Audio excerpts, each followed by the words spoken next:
चलो जी देखें question exercise 12.1 question number 6। Question में क्या दिया हुआ है, हमें एक कैप्सूल है जिसकी लेंथ कितनी दी हुई है, हमें 14 mm क्या है इसकी लेंथ है और 5 mm क्या है इसका डायमीटर है। ठीक है, तो जो भी कोई कैप्सूल जो होगा, the medicine capsule in the shape of the cylinder with the 2 hemisphere stuck each other, यानी 2 हेमिस्फीयर इसके दोनों कोनों पर जुड़े हुए हैं। ठीक है ना। तो अब क्वेश्चन में से हमें जो डायग्राम जो है उसमें से चीजों को सेपरेट कर लेना है समझने के लिए। तो यानी कि जो अगर इसका सिलेंड्रिकल जो पार्ट है उसका डायमीटर क्या दिया हुआ है 5 mm, तो 5 mm से क्या करेंगे हम, इसकी रेडियस क्या हो जाएगी 2.5, तो 2.5 इधर से कट हो जाएगा, 2.5 इधर से कट हो गया, तो टोटल कितना हो गया 5 mm कट हो गया, 5 mm कम हो गया, तो इसकी लेंथ कितनी हो जाएगी 9 mm। ठीक है ना। तो अब स्टार्ट करते हैं। तो सबसे पहले देख लेते हैं, तो रेडियस क्या है, आर की वैल्यू क्या है 2.5। ठीक है, लेंथ ऑफ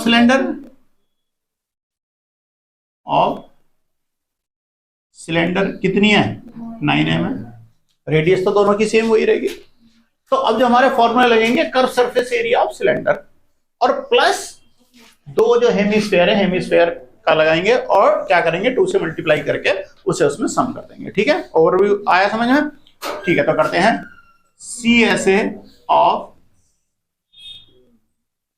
सिलेंडर क्या है 2πRH, पाई की वैल्यू 22/7 इंटू रेडियस क्या है 2.5 और इंटू, अब देखिए H जो है H क्या हो जाएगी, इसकी लेंथ हो जाएगी भाई कैप्सूल की H क्या है जो इसकी लेंथ है, तो ये कितनी है आपकी 9। ठीक है, अब 2 से अगर तुमने इसे करा या तो एक काम कर लो, ये कितना हो गया 44/7 इंटू 2.5 इंटू n। सॉल्व करो जरा, इसे सॉल्व कर लोगे, ठीक है ना, कर लेना, ये पार्ट आ जाएगा, अभी इसे सॉल्व करके दिखाना है। और साथ में curve surface area of hemisphere, ठीक है ना, हेमिस्फीयर क्या है आपको 2πr²।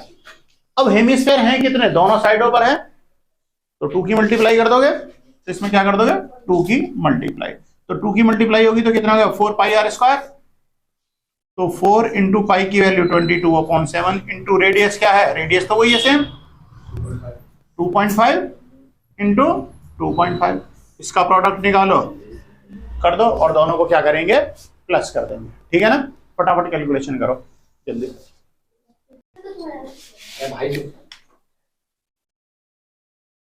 चलो तो ठीक है, तो अभी जो हमने किया curve surface area of cylinder था, तो इसका प्रोडक्ट करके सॉल्व किया, कितना आया, क्या करेंगे 44 इंटू 2.5 इंटू 9 क्या आया 990 अपॉन 7 से डिवाइड किया तो 141.42 पहला आ गया, यानी curve surface area of cylinder हमें मिल गया। ठीक है, अब इसके बाद में क्या आते हैं, हमारे 2 हेमिस्फीयर हैं।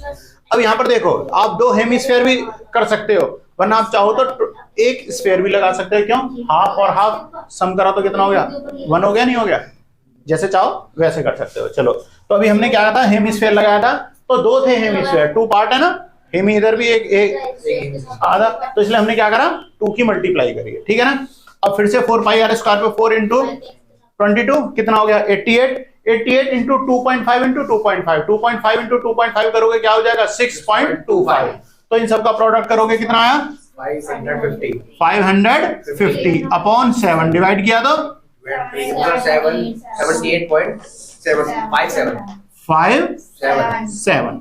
ठीक है, तो अब हमें हेमिस्फीयर पार्ट का भी सरफेस एरिया आ गया और सिलेंडर पार्ट का आ गया। हमसे क्या पूछ रहा है, टोटल सरफेस एरिया बताना है, तो क्या करो प्लस कर दो, तो प्लस कर दीजिए 141.42 और प्लस क्या हो गया 78.57, तो कितना आया 219.99 समथिंग आएगा। ये करोगे तो भी ठीक है, वरना इसे राउंड फिगर में कर देना 220 आ जाएगा आपका mm²।